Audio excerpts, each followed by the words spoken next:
শুভ সকাল সবাইকে আমন্ত্রণ জানাচ্ছি মেরিল মিল্ক সোপ বা রাঙা সকাল অনুষ্ঠানে। আজকের দিনটি সকলে ভালো কাটুক এই শুভকামনা জানিয়ে রাঙা সকালের আজকের আয়োজন শুরু করছি। সঙ্গে আছি আমি লাবণ্য এবং আছি আমি মাসুক। শুভ সকাল আমার তরফ থেকেও। প্রিয় দর্শক, সুন্দর একটি জীবনের জন্য আসলে ডিসিপ্লিন লাইফটা খুবই জরুরি। আজকে আমাদের অতিথি থেকে ডিসিপ্লিন লাইফ এবং আসলে কর্পোরেট জীবনে কিভাবে উন্নয়ন করতে হয় এই বিষয়গুলো নিয়ে অনেক কিছু শুনবো, কারণ ভীষণ সমৃদ্ধ তার জীবন। তার আগে চলে যাচ্ছি লাবণ্যর কাছে। শুভ সকাল লাবণ্য। শুভ সকাল মাসুক, কেমন আছো? ভালো আছি, তুমি কেমন আছো? আমি খুব ভালো আছি, এবং যেমনটা আসলে যত মন খারাপ থাকুক, যত কিছুই থাকুক না কেন, রাঙা সকাল পরিবারের সাথে আসলে আমার মন এমনিতে ভালো হয়ে যায়। সত্যি তাই, রাঙা অতিথিরা সাথে থাকে, তাদের জীবন জানি, সেটাও কিন্তু চমৎকার একটা বিষয়। চলো জানাই কে আছে। চলো। প্রিয় দর্শক, আমাদের আজকের রাঙা সকালের অতিথি কর্পোরেট ব্যক্তিত্ব নিশবাত আনোয়ার। চলুন তাকে স্বাগত জানাই। শুভ সকাল। শুভ সকাল। কেমন আছেন? আমি ভালো আছি, আপনারা ভালো আছেন? আমরা ভীষণ ভালো আছি। রাঙা সকাল পরিবার ভালো আছে। একদম নিশবাত আনোয়ারের শৈশবটা আমরা জানতে চাই, যে কেমন দুরন্ত ছিল শৈশবটা? আমি আসলে ছোটবেলা থেকে যেটা শুনে এসেছি বাবা মার কাছ থেকে, আমার ভাই বোনদের কাছ থেকে, যে আমি নাকি খুব চুপচাপ টাইপের একটা বাচ্চা ছিলাম। আচ্ছা। এবং মানে বলা হতো যে সব বাচ্চারা হয়তো খেলছে, আমি হয়তো আকাশ দেখছি, আমি হয়তো ফুল নিয়ে হচ্ছে। আমার বাবা যেহেতু আবার কবিতা লিখতেন, তো সবাই তখন হয়তো ভাবতাম আমি কবিতার লাইনে হয়তো যাব। আচ্ছা। তারপরে আমার জন্ম ঢাকাতেই। আমরা 5 ভাই বোন, আমি সবার ছোট। আচ্ছা। আমার বাবা মুস্তফা আনোয়ার, উনি রেডিও বাংলাদেশে চাকরি করতেন, এবং স্বাধীন বাংলা বেতার কেন্দ্রে 71 সালের যে আমরা ট্রান্সমিশনটা নিয়ে এসেছিল চিটাগং কালুরঘাট থেকে, হি ওয়াজ ওয়ান অফ দ্যাম। আর আমার মা নাজমা আনোয়ার, উনি অভিনেত্রী ছিলেন প্লাস ব্যবসায়ী ছিলেন। আর আমি সবার ছোট 5 ভাই বোনের মধ্যে। তো অনেক ভিন্ন বলা যায়, কারণ আপনি সবার ছোট, যেটা সাধারণত হয় ছোট পরিবারের ছোট মানুষগুলো একটু আসলে বেশি দুরন্ত হয়, কিন্তু আপনি ছিলেন তার একদমই বিপরীত আসলে। একদম, হ্যাঁ, মানে আমি খুব ইন্ট্রোভার্ট টাইপের মানুষ ছিলাম, বাট গ্র্যাজুয়ালি এখন এক্সট্রোভার্ট হয়ে গেছি বলতে পারেন। আচ্ছা, এটা আমার মনে হয় কাজের ক্ষেত্রে আসলে অনেক কাজের ডিমান্ড ছিল, এবং আমি ওইভাবে নিজেকে হয়তো চেঞ্জ করেছি। আর ছোটবেলাটার আমার জন্ম ঢাকায়। আমার ওই যে মিন্টু রোডের ওখানে সার্কিট হাউস এখনো আছে, তো ওখানেই আমার প্রথম দিককার বেড়ে ওঠা। আর যেহেতু একটা সাংস্কৃতিক পরিবারের অংশ ছিলাম, আমার বড় খালাও আজমিরি জামান রেশমা ছিলেন।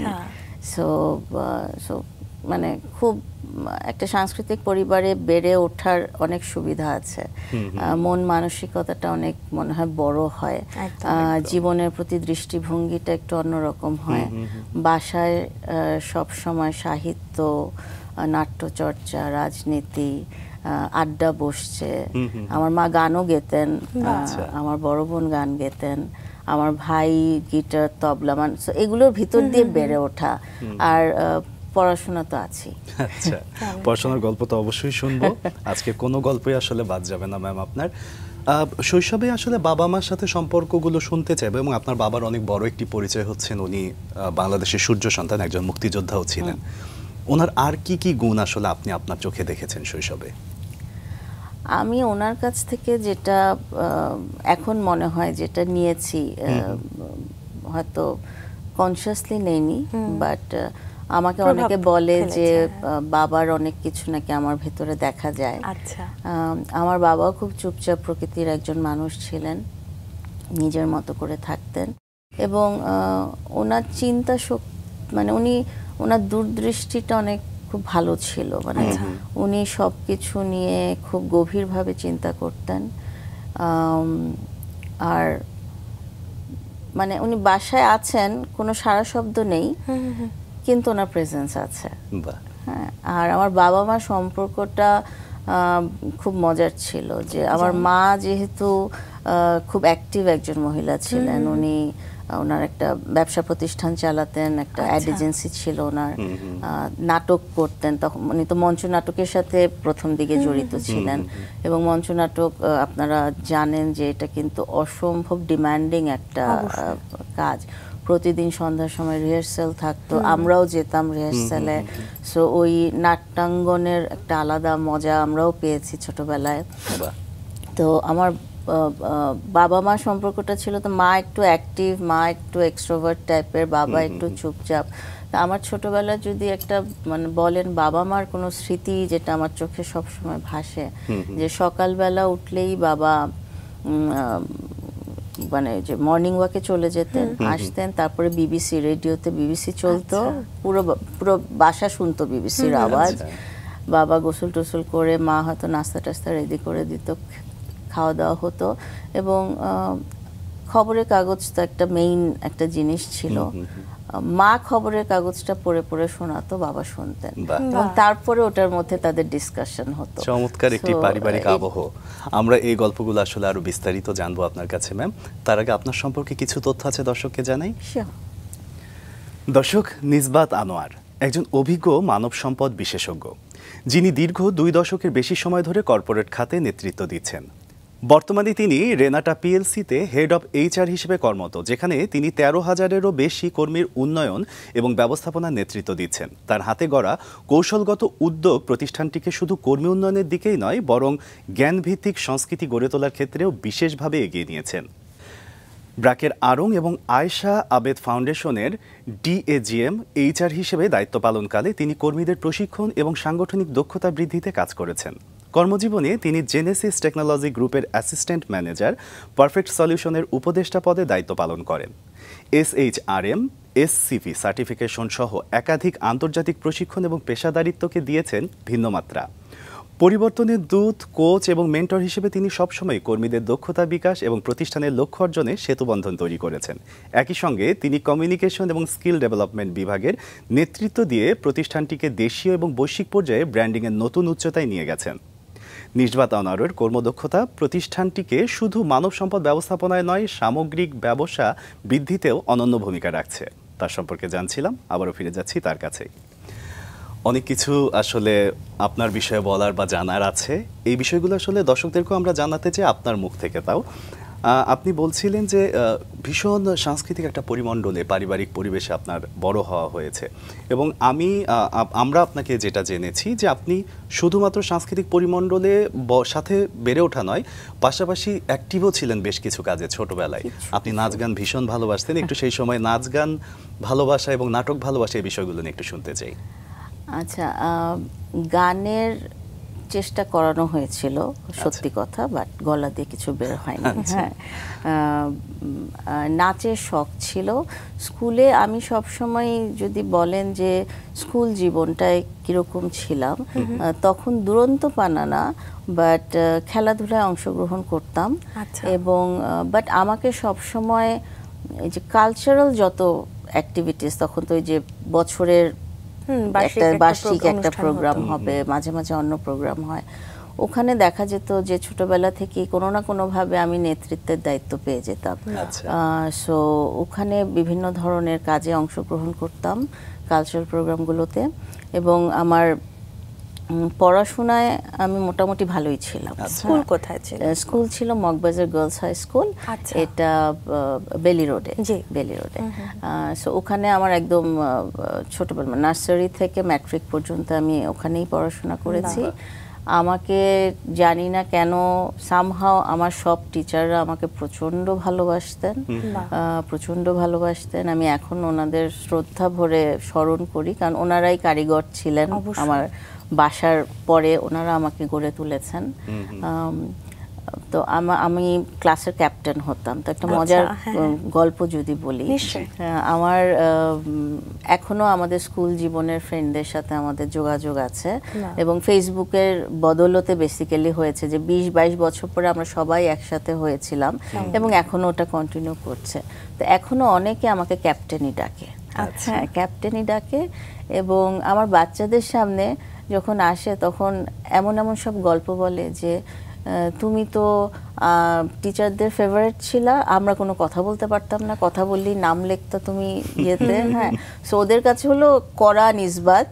হ্যাঁ, যে অসম্ভব স্ট্রিক্ট একটা দায়িত্ব দিয়েছে টিচার, ওটা আমি একদম প্রপারলি ফলো করব। হ্যাঁ, সো এখনো ওইটা নিয়ে অনেক ফান হয়। আর আমার যেই স্কুলের পরে যেটা হয়েছে যে কলেজ আমার ভিকারনেসায়, আচ্ছা। ভিকারনেসায় আমি ছিলাম। সো ওখানে স্কুলেরও কয়েকজন ফ্রেন্ড আমরা চান্স পেয়েছিলাম। ভিকারনেসে আসলে পড়াটা তখনকার সময় একটা স্বপ্নের মতোই ছিল।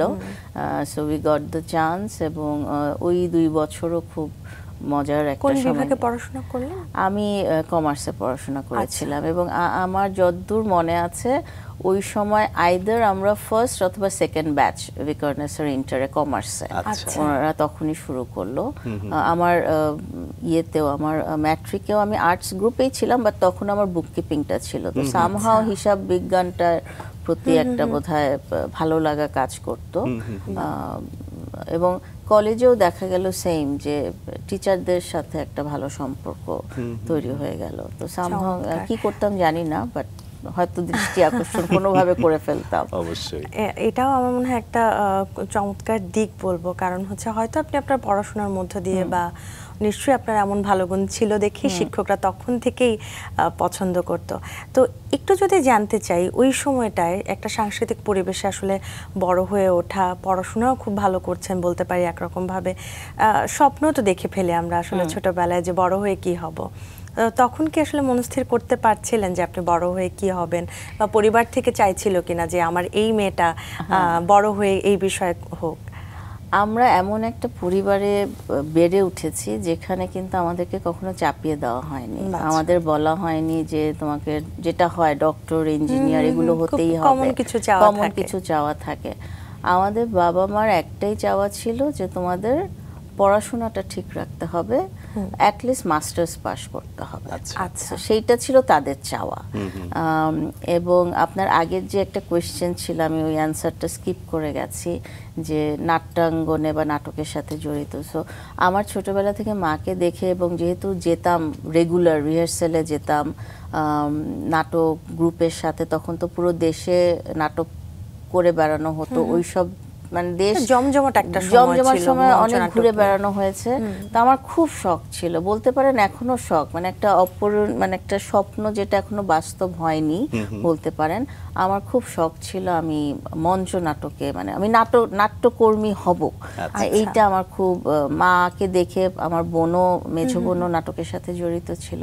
সো মার লেগেসিটা একমাত্র আমার মেঝো বোনই ক্যারি ফরওয়ার্ড করেছিলেন। ছোটবেলায় কি একেবারেই তাহলে অভিনয় করা হয়নি? অভিনয় করেছি কয়েকটা, আমার মানে টিভি নাটকে তখন শিশু শিল্পী হিসেবে করেছি, এবং আমার মায়ের নির্দেশনায় রেডিওতে উনি দু একটা এটা একটা বিশেষ ঘটনা, যে মায়ের নির্দেশনায় অভিনয় করা, এবং সেটা ছোটবেলায় রেডিওতে মা একটা প্রোডাকশন নামিয়েছিল, একটা সিরিজ।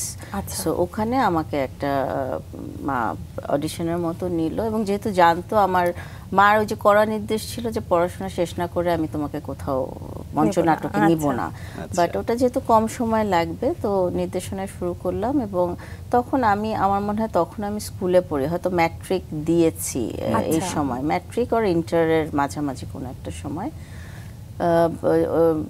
ইয়েটা ছিল জন্ম নিয়ন্ত্রণ মানে নিয়ে একটা সমাজ সচেতনমূলক একটা ড্রামা। সো ওখানে আমি এই যে নতুন বিয়ে করা একটা বউ, সো তো প্রথমে একটু লজ্জা লাগছিল যে এরকম একটা বিষয়, হ্যাঁ মা নির্দেশনা দিচ্ছে, অনেক ধরনের ডায়লগ আছে, আমার অপোজিটে যিনি আছেন আমি তাকে মামা ডাকি, নাট্য গ্রুপেরই একজন। হ্যাঁ, বাট খুব মজার রেকর্ডিংটা, আমার রেডিওতে রেকর্ডিংটা অনেক মজা লেগেছিল। সো যে জায়গায় ভুল করতাম মা আবার দেখিয়ে দিত, এবং সাথে যারা ছিলেন আমাদের অন্যরা, ওনারা তো অনেক সিনিয়র ছিলেন, ওনারাও মানে ভাগ্নির সাথে করছে, একটা আলাদা মজা। সো ওটা একটা করেছিলাম রেডিওতে। আরেকটা উল্লেখযোগ্য নাটক যদি আমি বলি, ওটা আরো অনেক বড় হওয়ার পরে, মারই নির্দেশনায়, মার লেখা একটা নাটক। তখন ইটিভি প্রথম, মানে তখন ওই সময় এসে প্যাকেজ নাটকের যুগটা শুরু হয়েছে ওই সময়। সো তখন সংসার সখী নামে একটা আমার মা প্রোডাকশন করলেন, এক পর্বেরই একটা নাটক। ওখানে একটা ঢাকাইয়া চরিত্রে আমাকে নেওয়া হলো। আমার মা কিন্তু অনেক ফেমাস ছিলেন ঢাকাইয়া চরিত্রগুলো নিয়ে। সো ওখানে আমাকে মার মেয়ে হিসাবেই আমি অভিনয় করেছিলাম। বাহ। বাট এখনো মানে ইউটিউবে এখনো নাটকটা আছে, তো মাঝে মাঝে দেখি মাকে যখন মিস করি। ওখানে একটু ঝগড়াটে টাইপের চরিত্র ছিলেন, করেছিলাম। এবং মা যেহেতু ঢাকাইয়া চরিত্রে অনেক সাবলীল ছিলেন, সো ওখানে মা অনেক ইনপুট দিয়েছিলেন যে এভাবে বলো, বা তোমার পোশাক আশাকটা কি হবে। সো আমার মনে হয় ওগুলো আমার জন্য খুব মেমোরেবল একটা স্মৃতি, যে মার সাথে অ্যাটলিস্ট আমি এইটুকু কাজ করতে পেরেছিলাম। এই যে জীবনে কখনো মঞ্চে দাঁড়িয়ে কাজ করেননি ডিরেক্ট, কিন্তু আপনি দেখেছেন আপনি আপনার মায়ের বা বোনের চর্চার জায়গাটা দেখেছেন। আপনার বোন একজন বর্ষিয়ান শিল্পী ছিলেন, ইশরাত নিশাত, তাকে সম্মান প্রদর্শন করছি আমরা। এবং আপনি ইশরাত নিশাতকে দ্বারা কতটা প্রভাবিত ছিলেন অভিনয় করার ক্ষেত্রে? মেঝো আপা, আমরা মেঝো আপা বলি। জি। সো আমরা যদি বলি, Ishrat Nishat by itself is an institute. একদম। উনি মঞ্চনাটকে যখন কাজ করেছেন, ওনার লেখা, নির্দেশনা, আলোক নির্দেশনা সব কিছুতে, এবং ওনার আরেকটা পরিচয়, এটা মনে হয় চোখ বন্ধ করে সবাই বলবে নাট্যপাড়ার, উনি অসম্ভব সৎ একজন মানুষ ছিলেন একদম। এবং নির্ভীক একজন মানুষ ছিলেন।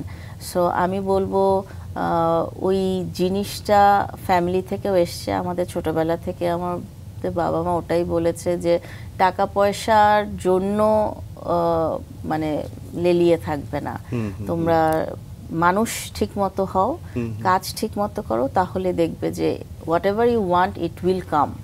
একদম, একদম। সো আমার বোনের ওই জিনিসটা, যে ওরকম হতে পারি না, বাট এটা এখনো মেসমারাইজড হই ও কিভাবে এত সাহসিকতা পরিচয় দিত ওই সময়, বিভিন্ন চ্যালেঞ্জের ভিতর দিয়ে গেছে, বাট ও অসম্ভব নির্ভীক একজন মানুষ ছিল। এবং ভীষণ গুণী এবং অভিনেত্রীও ছিলেন। ওর মানে ও অসম্ভব পড়াশোনা করতো, নাট্য বিষয়ে ওর যা জ্ঞান, রাজনৈতিক বিষয়ে ওর যা জ্ঞান, এবং ওই যে বাসায় বাবার সাথে মার সাথে ওর প্রচুর আলোচনা হতো। আচ্ছা। আমার অত হতো না, আমি তো ছোট, বাট ওরটা অনেক নানান বিষয় প্রভাবিত, নিয়ে ও আমাকে অনেক প্রভাবিত করেছে। ভাই বোনদের কথা যেহেতু আসলে চলে এসেছে, বন্ডিংটা মনে হয় সকলের ভালোই ছিল। ছোট ছোট কিছু গল্প শুনি না। আমার মা একটা কথা বলতেন যে সারা জীবন তো আমি থাকবো না, কিন্তু তোমরা 5 ভাই বোন, যেটা হয় অনেক সময় বাবা মারা চলে গেলে ভাই বোনদের মধ্যে একটা ফাটল ধরে, তোমরা 5 ভাই বোন কিন্তু কখনো আলাদা হবে না। এবং আমরা খুব প্রাউডলি বলি যে আমাদের ভিতরে ফাটল ধরেনি। আমাদের মাশাআল্লাহ টাচউড 5 জনের মধ্যে এখন আমরা 3 জন জীবিত আছি। আনফরচুনেটলি আমার মেঝো বোন নিশাত চলে গেছে, আমার বড় ভাই চলে গেছেন। বাট ছোটবেলায় যেটা ছিল, যে আমি যেহেতু ছোট ছিলাম, খুব যে কি বলে আদরের ছিলাম, শাসনও প্রচুর করতো, এবং ওই ছোটবেলায় একটা হতো, মানে অনেক সময় নিজের ডিসিশন মেকিং হতো না, মানে যা ভাই বোনরা বলবে সেটাই। হ্যাঁ, এখনো হয় অনেক সময় সেটা। অনেক সময় এখন বলি যে এখন তো আমি বড় হয়েছি, হ্যাঁ একটা পর্যায়ে চলে এসেছি, কিন্তু স্মৃতি অনেক আসলে, সো যেহেতু নেই তখন অনেকটা ইমোশনাল হয়ে যায় অনেক সময়। দেশ ছেড়ে কখনো বাইরে না যাওয়ার পিছনে কিন্তু বাবা মা ভাই বোনদের একটা বিষয় ছিল, যে কখনো চিন্তাই করিনি যে বাইরে যাব, কারণ বাবা মা এখানে আছে, ভাই বোন এখানে আছে। সত্যি এটা খুবই সুন্দর একটা ব্যাপার। আমরা একটু যদি আবার কাজের প্রসঙ্গে চলে যাই, আপনার কলেজ জীবনের পরে আসলে একটু বিশ্ববিদ্যালয় জীবন কোথায় কেটেছে সেটা একটু শুনে নিতে চাই। আমার কলেজের পরে আমার খুব শখ ছিল ঢাকা ইউনিভার্সিটিতে পড়ার, কারণ আমার ভাই বোনরা 3 ভাই বোনই ঢাকা ইউনিভার্সিটিতে পড়েছে। সো ওটাও আরেকটা স্বপ্ন যেটা আমার পূরণ হয়নি। হ্যাঁ, সো আমি একদম নিশ্চিত ছিলাম আমার ঢাকা ইউনিভার্সিটিতে আমার হবেই। এবং তখন ওই প্রথম ওই বছরই ওই যে এমসিকিউ টাইপের যে গোল গোল করে, হ্যাঁ ওটা শুরু হলো, এবং আমার ভুলের জন্য যে একটা কোশ্চেন হয়তো বাদ দিয়ে করেছি, উল্টাপাল্টা হয়ে গেছে। হ্যাঁ, দ্য মোমেন্ট আই রিয়েলাইজ তখন টাইম অনেক কমে গেছে। তো আমি চান্স পাইনি, ওয়েটিং লিস্টে ছিলাম। তখন আমার ইমিডিয়েট যিনি বড় বোন নুসরাত আনোয়ার, ও তখনও ফাইন্যান্সে পড়ছে ঢাকা ইউনিভার্সিটিতে। সব ফ্রেন্ডরা ওরা সবাই বলছে না হয়ে যাবে হয়ে যাবে। তা আমি অনেক দিন অপেক্ষা করলাম, বাট আলটিমেটলি দেখলাম যে আমি আবার পরে মানে একটা গ্যাপ দিয়ে যে আমি পরের বছর পরীক্ষা দিব ওটাও আমি চাচ্ছিলাম না। আচ্ছা। দেন আমি একদম লাস্ট মোমেন্টে গিয়ে লালমাটিয়ায় ভর্তি হলাম আচ্ছা বিকমে। বিকমে ভর্তি হলাম, তখন বোধহয় ফার্স্ট ইয়ার ফাইনালের 2-3 মাসও বাকি নেই। তো টিচাররা ওয়াজ লাইক তুমি কোত্থেকে আসছো এখন, হ্যাঁ তুমি কি পাশ করবা?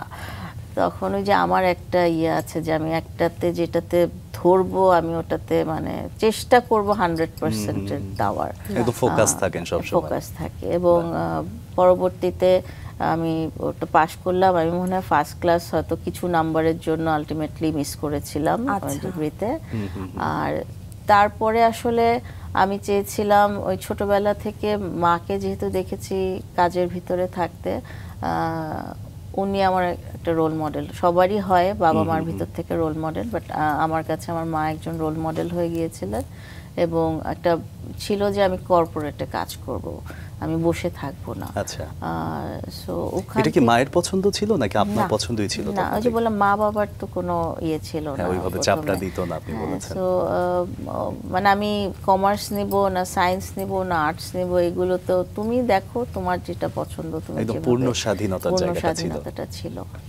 আর তারপরে আমি যখন মানে ডিগ্রি পরে আমি বসে থাকতে চেলাম না, তখন আমি একটা স্কুলে আমার মানে আমার জীবন শুরু হলো বেসিক্যালি একটা শিক্ষকতা দিয়ে। 27 নম্বরে ধানমন্ডি ছিল অক্সফোর্ড ইন্টারন্যাশনাল স্কুল, এখনো আছে, বা তখন একদম নতুন, আমার মনে হয় 98 এর দিকে, 98-99 এর দিকে। মানে যে ডিগ্রি পরীক্ষার পরে বসে থাকতে ছিলাম না, কিছু কাজ করব, ঢুকে গেলাম। তার আগে টিউশনি করতাম, টিউশনি করে নিজের খরচ উঠাতাম। শুরু করলাম, চান্স পেলাম ওখানে, প্রথমে সাবজেক্ট টিচার হিসেবে ঢুকলাম, তারপরে ক্লাস টিচার হলাম, মিড সেকশনের কাজ করতাম। এবং ওই সময় যেহেতু চাকরি করতাম আমি সাথে সাথে কিন্তু আরেকটা চাকরিতেও ঢুকলাম। এটা চাকরি বলবো না, ভলেন্টিয়ার টাইপ অফ। আমার এক ভাইয়ের একটা এজেন্সি ছিল, উনি মানে আমার আপন ভাইয়ের না, আমার ভাইয়ের ফ্রেন্ডের। সো ওনারা কিছু ফান্ড পেতেন এবং ওনারা ফটো ডকুমেন্টারি করতেন। তো উনি আমাকে বললেন একদিন যে তুই আমাদের এই হিসাব নিকাশগুলা তুই তো এত পড়ছিস, অ্যাকাউন্টিং হ্যান ত্যান, তো দেখি তুই কেমন পারিস, আমাদের এগুলো জমা দিতে হবে, প্রপার ওয়েতে জমা দিতে হবে, can you help us out? বললাম পয়সা কত দিবা? বলে পয়সা দিব না, দুপুরে যদি স্কুল থেকে আসিস খাওয়াটা পাবি, ভাতের বদলে কাজ। আচ্ছা, তো ওইভাবে আমি সকাল 6:30 বের হয়ে যেতাম স্কুলের উদ্দেশ্যে। আমাদের তখন রাজারবাগে বাসা ছিল, বাসে করে যেতাম, ধানমন্ডি আসতাম, ফার্মগেটে নামতাম, যেতাম, আবার দুপুরবেলা। স্কুল থেকেই একদম ব্যস্ত রাখতেন নিজেকে সব সময়? হ্যাঁ, মানে স্কুল বলতে অক্সফোর্ডে চাকরি জীবন। চাকরি জীবন, আচ্ছা। সো মানে সকালে স্কুলের তো আবার ওই যে 7:30 বা এটার মধ্যে টিচারদের ঢুকতে হবে, ইন করতে হয়। তারপরে দুপুরবেলা স্কুল শেষ করে ওই অফিসে যেতাম, অফিস শেষ করে সন্ধ্যায় বাসায় যেতাম। তো কাইন্ড অফ ওই 98-99 থেকেই আমার ওই ফুল ডে কাজের একটা অভ্যাস গড়ে উঠলো। বাট আমার তো উদ্দেশ্য ছিল কর্পোরেটে কাজ করার, এগুলো তো ছুটকা কাজ আমি করছি, আমি শিখছি কাজ। শিক্ষকতা আমাকে শিখিয়েছে যে কিভাবে ধৈর্য বাড়াতে হয়, শিক্ষকতা আমাকে শিখিয়েছে কিভাবে বাচ্চাদের ম্যানেজ করতে হয়, বাচ্চাদের বাবা মাকে ম্যানেজ করতে হয়, কত ধরনের কমপ্লেইন থাকে, ঠান্ডা মাথায় কিভাবে সেটাকে ইয়ে করতে হয়, এবং at the same time administrative জিনিসগুলো আমাকে শিখিয়েছে। সত্যি এটা একটা নোবেল প্রফেশন, এবং একই সাথে আপনি যে পর্যায়ে শিশুদেরকে পড়িয়েছেন সেটা কিন্তু আসলে ফান্ডামেন্টাল লেভেল, ওই সময়টা আসলে খুবই গুরুত্বপূর্ণ একজন শিক্ষার্থীর জীবনে। ম্যাম, আপনার শিক্ষা জীবনে আসতে চাই, আপনি ব্র্যাক ইউনিভার্সিটিতে ভর্তি হলেন কখন?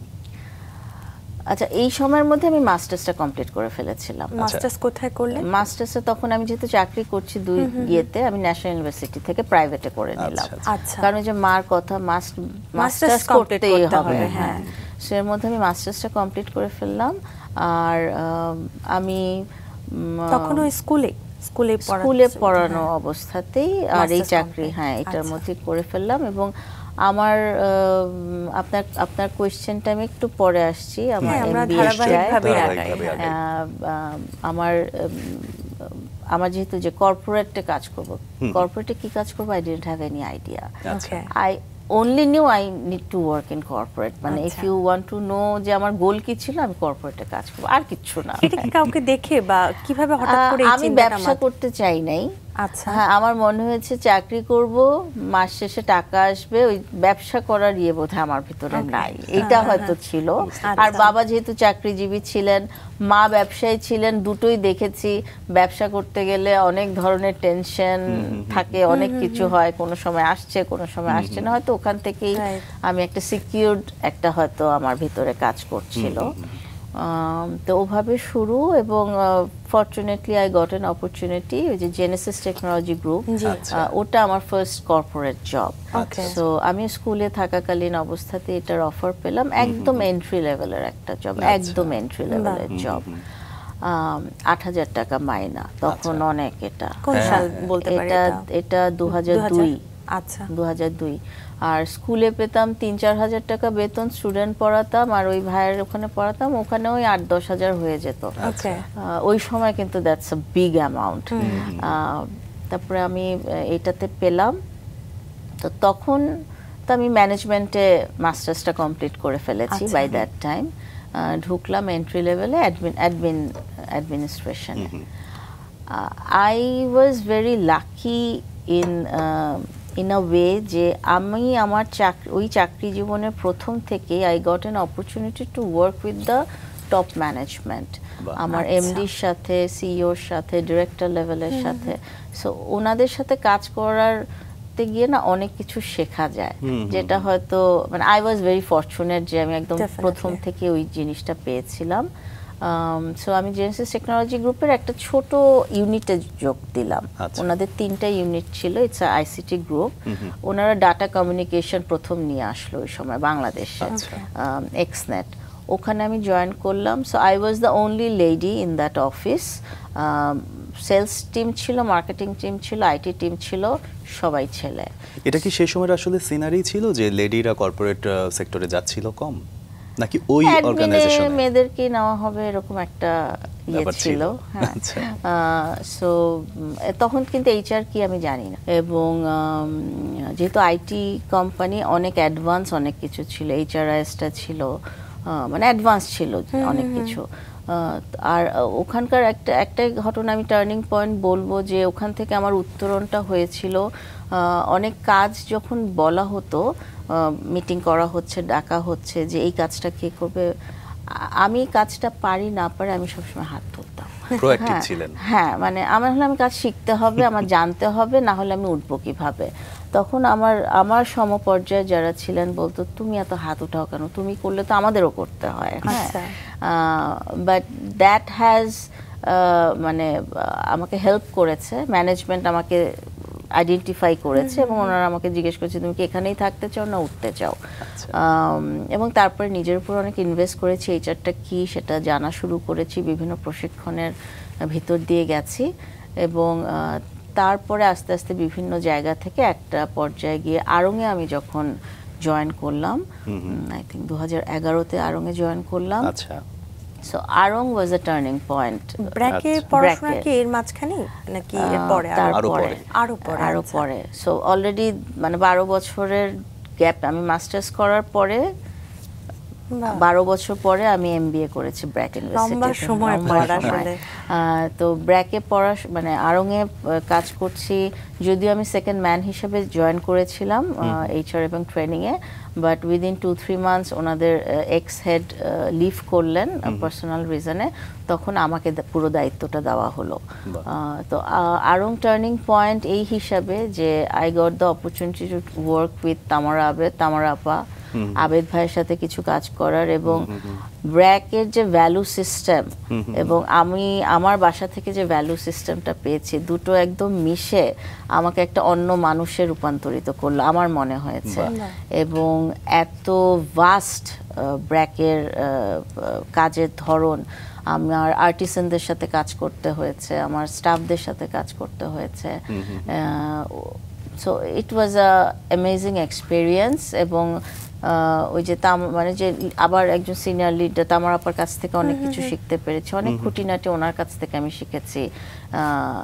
আবার অনেক কিছু শিখেছি আমার কর্মজীবনে, যে কোন জিনিসটা আমি আমার টিমের সাথে করব না, যেটা আসলে বস হিসেবে করা উচিত না। হ্যাঁ, আমরা সবসময় ভালো জিনিসটা নেই, খারাপ জিনিসগুলো যেন আমি নিজে না করি, সেই জায়গাতেও আমি কনসিয়াসলি ট্রাই করি। আর ওই সময় আমি এমবিএ করলাম। সো এমবিএ এর ভাইভাতে আমাকে একটা কোয়েশ্চেন করা হয়েছিল, আপনি আড়ং-এ হেড হিসেবে কাজ করছেন, তখন আমার 2টো ছেলে মেয়ে। তো বলছে যে আপনার 2টো বাচ্চা আছে, আপনি কিভাবে আবার এমবিএ করবেন? তো আমার এখনো মনে আছে আমি বলেছিলাম where there is a will there is a way, এবং আলটিমেটলি আমি 1.5 বছরের মধ্যে আমি ডিস্টিংশন নিয়ে কিন্তু পাশ করেছি। আচ্ছা, সো আমি এটা কথাটা এই জন্য বলছি যে অনেক সময় আমরা ওই যে রিজন দেই এটা সময় নেই, আমি পারবো না, বাট লেগে থাকলে, ইচ্ছা থাকলে কিন্তু সম্ভব। এমনিতে ব্র্যাকে আড়ং-এ কত বছর কাজ করা হলো? আড়ং-এ আমি 3 বছরের মতো কাজ করেছি। আচ্ছা। And then I got into Renata 2014-তে, এবং রেনাটা আরেকটা টার্নিং পয়েন্ট আমার লাইফে। একটা হলো আপনার মনের ইচ্ছা, আরেকটা হলো আপনার পারিপার্শ্বিক অবস্থা। তো আপনি একই সাথে আসলে পড়াশোনা করছেন, এমবিএ করছিলেন, সেই সাথে 2টো বাচ্চা, পরিবার, সবকিছু কি আসলে এত স্মুথলি গিয়েছিল? না, কোনো কিছু স্মুথলি যায় না। আমরা আরেকটা, আমার মনে হয় আমরা অনেক সময় নারীদেরকে একটা তকমা লাগিয়ে দিই যে super woman, perfect woman. We are not perfect. হ্যাঁ, আমার মনে হয় এই অ্যাডজেক্টিভগুলো দিয়ে আমাদেরকে আরো বেশি মানে ভারাক্রান্ত করে দেওয়া হয়। আসলে নারী পুরুষ কেউই কি পুরোপুরি পারফেক্ট হতে পারে? কেউই না। হ্যাঁ, কেউই না, কিন্তু আমাদের এইভাবে বলার দরকার নেই আমি মনে করি।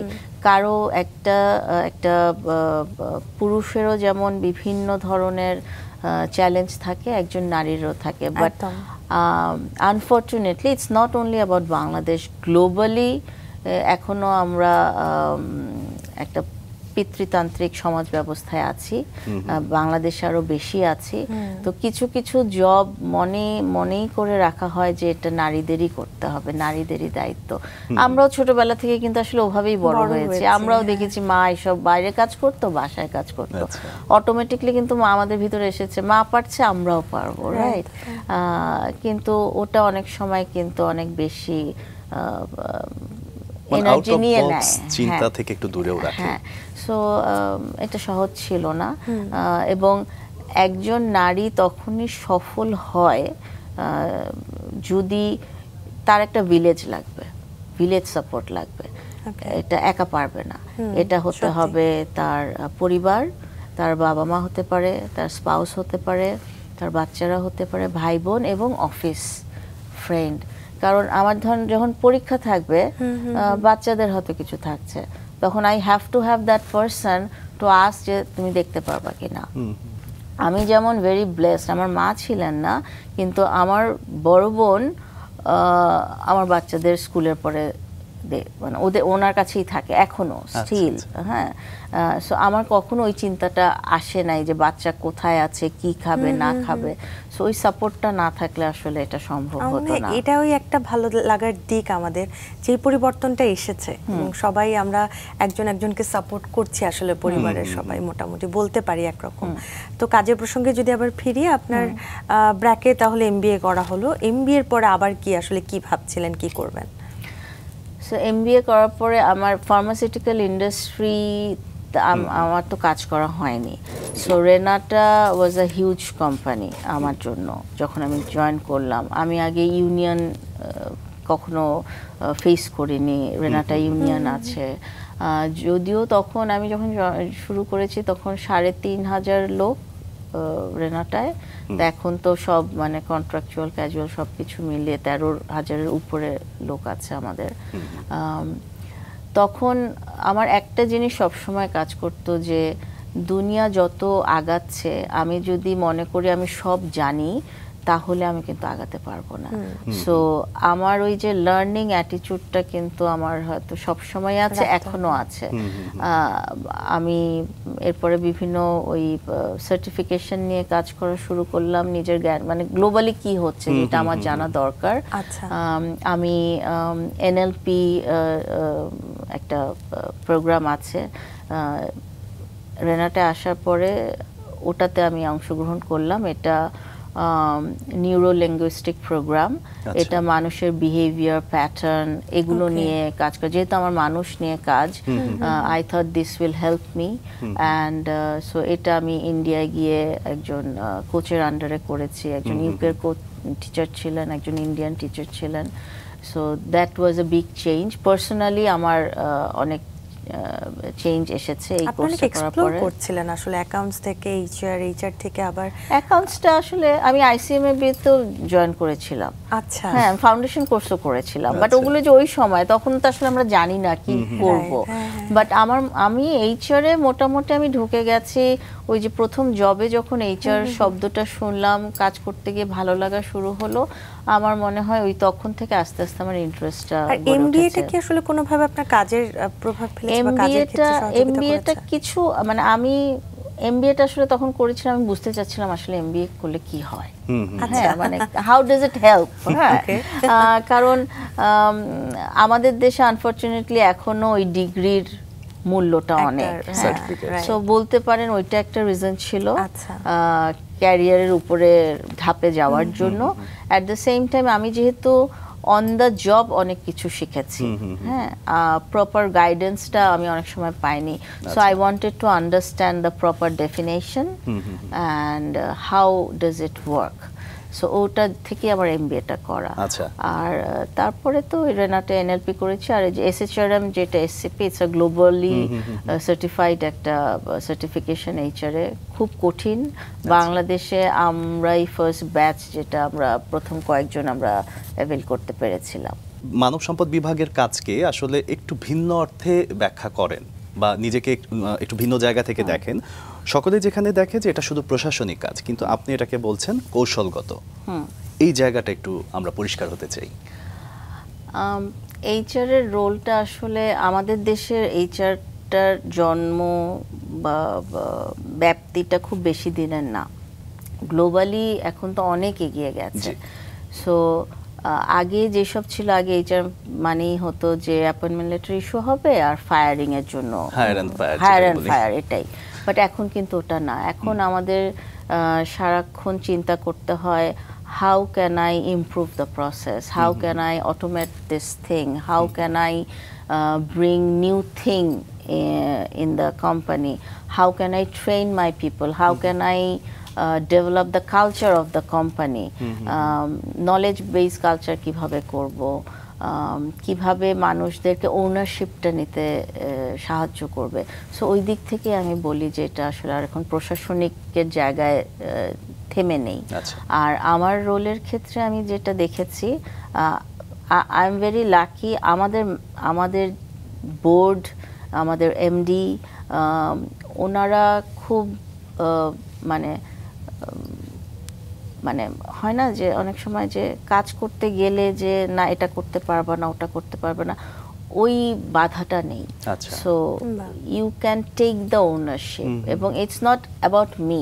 রেনাটার কালচারটাই ওটা, যে আমাদের এখানে কিন্তু প্রচুর ইয়াং লিডার্স আছে, ইয়াং পিপল দিয়ে ভরা, এবং ওদেরকে বলাই হয় যে তোমরা এক্সপ্লোর করো, তোমরা এক্সপেরিমেন্ট করো। হ্যাঁ, ভুল হতে পারে, ভুল হলে ওটা বলো, ওখান থেকে শিখো।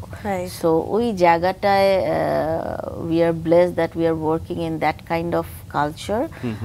সো আমরা সারাক্ষণ কাজ করছি, মানে, এবং আমরা শুধু কাজ করছি সেটা না, মানে আপনারা যদি আমাদের ফেসবুক বা আমাদের পার্সোনাল ফেসবুকও দেখেন যে আমি আমার টিম নিয়ে হয়তো মুভি দেখতে যাচ্ছি, আমরা প্রত্যেক বছর একটা ট্যুর করছি। হ্যাঁ, অনেক দেশের অনেক জায়গায় আমরা যেতে পারিনি, হয়তো আমরা কোভিডের আগ দিয়ে আমরা মানে সাজেক ঘুরে আসলাম, তার দুদিন পরে লকডাউন দিল। হ্যাঁ, সো টিম বন্ডিংটাকে অনেক বেশি গুরুত্ব দেওয়া হয়, এবং ইন্ডিভিজুয়াল লিডারশিপ কেও দেওয়া হয়।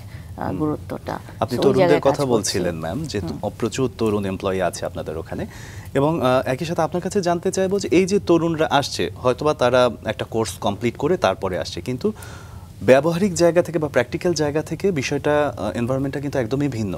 সেই জায়গাতেই আসলে কোচ বা মেন্টরের দরকার হয়। এই মেন্টরশিপটা আপনারা আসলে কিভাবে প্রোভাইড করছেন? আমরা আমাদের প্রত্যেকটা যখন শুরু হয়, দেখা যায় যে মানে যেই টিমে বা যেই ডিপার্টমেন্টে, যেই টিমেই আমি বলি, যে টিমে জয়েন করছেন, ওখানে একজনকে মোটামুটি একটা অ্যাসাইন করা থাকে যে he or she works like a buddy, এবং আরেকজন থাকে একজন কোচের মতো, আর সুপারভাইজার তো থাকেই। আচ্ছা। আর খুব স্ট্রাকচার্ড প্রোগ্রাম আমরা এই বছরই একটা শুরু করেছি, মেন্টরশিপ প্রোগ্রাম, স্ট্রাকচার্ড ওয়েতে, আচ্ছা। যেখানে we are mentoring our female colleagues, because we want them. আরেকটা আমাদের দেশে যেটা থাকে যে উপরের দিকে আসলে নারীর সংখ্যাটা কমে যায়। হ্যাঁ, ইটস নট যে তাদের ক্যাপাসিটি নেই, বিভিন্ন কারণে তারা হয়তো ঝরে যাচ্ছে।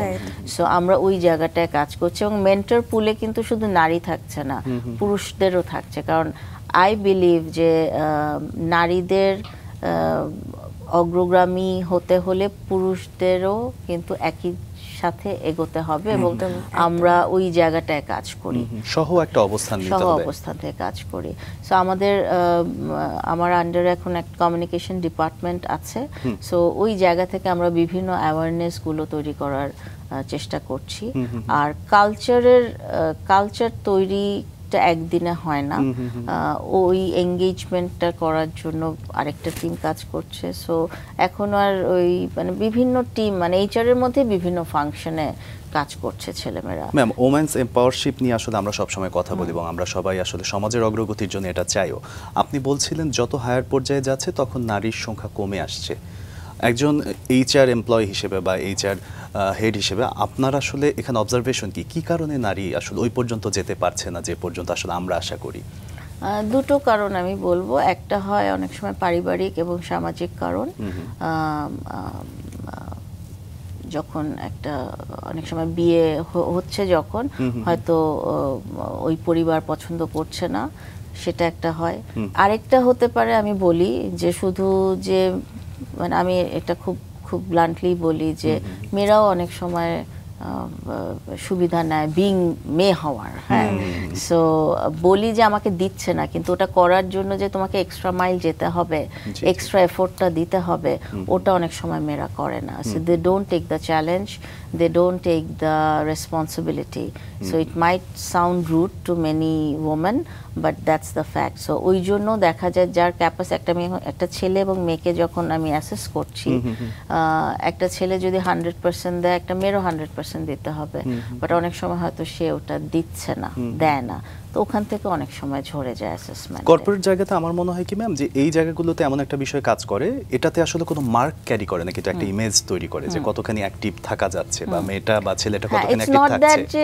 ইটস নট দ্যাট যে 5টার পর একটা ছেলে থাকতে পারছে, মেয়েটা 5টায় চলে যেতে হচ্ছে, এটা কিন্তু ইস্যু না।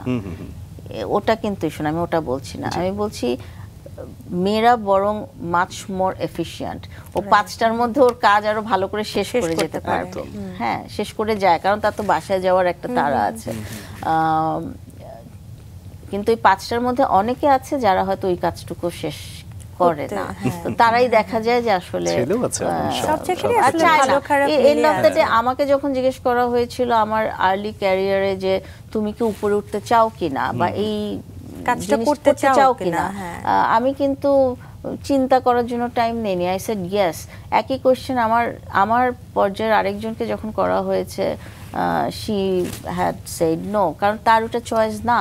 আচ্ছা, so it's a matter of choice. So সে চায়নি, আমি চেয়েছি, বাট নিজের আসলে আগ্রহ থাকতে হবে, ডেডিকেশন থাকতে হবে, তাহলে আসলে যে জায়গাতেই চায় সে জায়গায় সফল হতে পারবে। আসলে এখনকার সময় ব্যস্ততা নিয়ে যদি কাজের জায়গাটা নিয়ে আরো জানতে চাই, কি করছেন বা কিভাবে কাজগুলো করছেন? কাজ করছি সারাক্ষণ। আসলে রেনাটা এত বছর যেহেতু আছি, it is my second home. হ্যাঁ, সো মাথার মধ্যে সারাক্ষণই ঘুরে, এবং এখন যেই পর্যায়ে আছি সো ওখানে আসলে 9 to 5 বা ওটা ওটা বলে কিছু নেই। সো হয়তো হঠাৎ করে আমার একটা মনে হলো যে এই জিনিসটা তো নতুন, এই জিনিসটা আমরা করতে পারি কিনা। ওগুলো নিয়ে কাজ হচ্ছে। আমরা অনেক ওয়েলবিং নিয়ে কাজ করি আমাদের রেনাটায়। সেখানে যেহেতু ফার্মাসিউটিক্যাল কোম্পানি, তো আমাদের একটা সুবিধা তো আছে যে আমরা কাজ করি, কিন্তু আমি আসার পর দেখলাম যে আমরা ওষুধ তৈরি করছি, ওষুধ বিক্রি করছি, আমাদের এক্সটার্নাল স্টেক হোল্ডাররা লাভ মানে কিনছে, লাভবান হচ্ছে শারীরিকভাবে, কিন্তু আমরা অনেক সময় আমাদের নিজেদের স্বাস্থ্যের খবর রাখছি না। সো ওখান থেকেই উই স্টার্টেড আ প্রোগ্রাম যে আমরা কোয়ার্টারলি একটা ধরেন সেশন করি, যেখানে আমরা একজন এক্সপার্ট নিয়ে আসি। হয়তো ওখানে ডায়াবেটিক্স নিয়ে কথা হয়, মেনোপজ নিয়ে কথা হচ্ছে, পিসিওএস নিয়ে কথা হচ্ছে, হার্টের নিয়ে কথা হচ্ছে। তখন মানে এমপ্লয়ীদের অনেক কোয়েশ্চেনের অ্যান্সারগুলো তারা পেয়ে যাচ্ছে, বা কিভাবে দিক নির্দেশনাগুলো পেয়ে যাচ্ছে। আরেকটা আমরা কাজ করছি, আমরা মেন্টাল ওয়েলবিং নিয়েও কাজ করছি। এটা তো আসলে একটা খুব স্টিগমা হিসেবে আমাদের দেশে কাজ করে। ডক্টররা এসে আসলে এই ওয়ার্কশপগুলো করিয়ে থাকে নাকি আসলে? এটা আমরা ইনভাইট করি, ওনারা আসেন। আবার আমাদের ইন্টারনাল ডক্টরও আছেন, তারাও দেখেন। আর আমাদের মেন্টাল ওয়েলবিং এর জন্য কোভিডের একটা ভালো দিক হলো অ্যাটলিস্ট ওই স্টিগমাটা অনেকটা কমে গেছে। মানুষ এখন জানে যে আচ্ছা মানসিক স্বাস্থ্য সমস্যা বলে একটা বিষয় আছে, এবং দরকার হলে we can ask for the support. So ওই জায়গাটায় আমরা খুব বেশি ভোকাল আছি। সো ওখানেও বিভিন্ন ধরনের সেশন করা হয়। আমাদের নিজেদের স্টাফদের জন্য আমরা ইয়োগা সেশনের ব্যবস্থা করি। সো ব্রিদিং এক্সারসাইজ করি। তো আর আমার ওয়েলবিং এর যদি বলেন, আমার একটা নতুন শখ হয়েছে এই বছর থেকে। আমি একটু রানিং, ওয়াকিং, মানে নিজের স্বাস্থ্য সচেতন, বয়স হচ্ছে তো, বেশি দিন তো আর বাঁচবো না। সো এখন একটু নিজের স্বাস্থ্যের দিকে খেয়াল করা শুরু করলাম, এবং ওখান থেকে এখন বিভিন্ন রানিং ইভেন্টে যাচ্ছি, যেটা আমি জীবনে ভাবিনি আমি করব, যে ভোরবেলা উঠে কেন দৌড়ায় মানুষ, এটা আমার ইয়ে ছিল। এখন মনে হয় যে না, এটাই অনেক মজার, একটা আলাদা ধরনের ভালো অ্যাডিকশন। ওই জিনিসটা টিমের ভিতরে ছড়িয়ে দেওয়ার চেষ্টা করি। অনেক কিছু আসলে আপনার কাছে পুরোটা সময় আমি আর মাসুক শিখলাম। আমাদের দর্শকরাও আজকে অনেক কিছু জানতে পেরেছে, অনেক শিখেছে। অনেক রকম কাজের ব্যস্ততা আপনাকে বলতে পারি, আপনি নিজেকে নিয়েও ভাবেন, মানুষকে নিয়ে ভাবছেন, তরুণ প্রজন্মকে নিয়ে ভাবছেন। তারপরও আমরা একেবারে অনুষ্ঠানের শেষে এসে গেছি। আপনার জীবনের একটি চমৎকার একটি বিষয় জানতে পেরেছি, একটা স্বপ্ন, লাইফ কোচ হিসেবে মানুষের পাশে দাঁড়ানোর স্বপ্ন বাস্তবায়ন করার জন্য আসলে কি কি ভাবছেন? আমি ছোট ছোট করে আমি আসলে অনেক কাজ হয়তো করি যেটা I don't like to publicise, but আমার একটা স্বপ্ন হলো যে মানে একজনের সাথে আমরা আসলে শুনি না মানুষের কথা। তো আমি যদি সেই কানটা হতে পারি, যদি সেই কাঁধটা হতে পারি, তাহলে কেন নেই। আমার হয়তো আমি বলবো না আমি অনেক এক্সপার্ট যে আমার গাইডেন্সে একটা মানুষের জীবন বদলে যাবে। মানুষের জীবন বদলাতে কিন্তু ওই মানুষটাই যথেষ্ট। আমি আপনাকে বদলাতে পারবো না, আপনার নিজেরই বদলাতে হবে যদি আপনি কিছু বদলাতে চান। বাট অনেক সময় ওই পথটা দেখানোর জন্য হয়তো একজন মানুষের খুব দরকার হয়। সো আমি আমার স্বপ্ন হলো যে আমি এমন একটা বাংলাদেশ দেখতে চাই যেখানে আসলে কোনো মারামারি থাকবে না, সুন্দরভাবে আমরা বেঁচে আছি, সেফলি বেঁচে আছি। একটা সুন্দর, আমার দুটো বাচ্চা, ওরা যেন সেফলি থাকে। এবং ওইটা করার জন্য আমাদের মানুষদের পাশে দাঁড়িয়ে ওটা আমাদের কমিউনিটির জন্য যেভাবে কাজ করতে পারি, ওটা হয়তো প্ল্যান্টেশন নিয়েও হতে পারে, ওটা একটা স্কুলের কারোর সাথে জড়িত থেকেও হতে পারে, আবার রুরাল হয়তো কোনো মহিলাদের, কোনো নারীদের কোনো কাজে আমি সাহায্য করছি, ওভাবেও হতে পারে।